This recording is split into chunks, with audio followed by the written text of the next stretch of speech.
The next day, I avoided looking down the street. What if I didn't wave?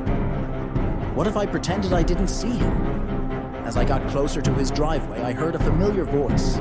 "Hey there, kiddo. What's your name?" I stopped my bike and turned around. He wasn't there, but now I could swear I heard giggling. Was I losing my mind? I went back home, feeling scared. I didn't want to tell my mom because I knew she'd say I was making things up. So I kept it to myself. Days passed and I avoided going near his house. But then one day, I needed to get something from Mrs. Henderson's. She lived right across the street.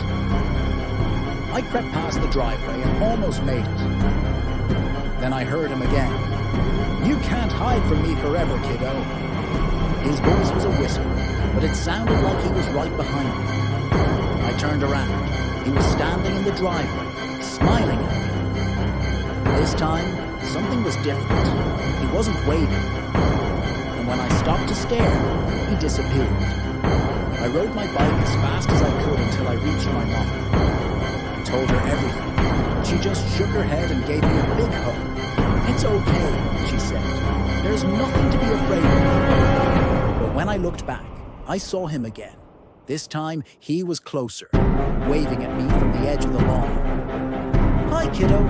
You shouldn't be afraid of me. I'm not a bad guy. I just want to be your friend." I wanted to tell my mom, but it was too late. He stepped into the road and waved again. And this time, I could see it. Underneath his hat, there was no face. He kept waving until I was too scared to pedal, until I screamed and woke up. I was safe in my bed. The morning light was streaming through my window. I was so relieved it had only been a dream. Then I heard a knock at the door. It was Mrs. Henderson. "Good morning," she said, holding a plate of cookies.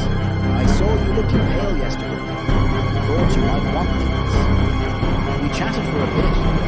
She seemed nice. Then she left.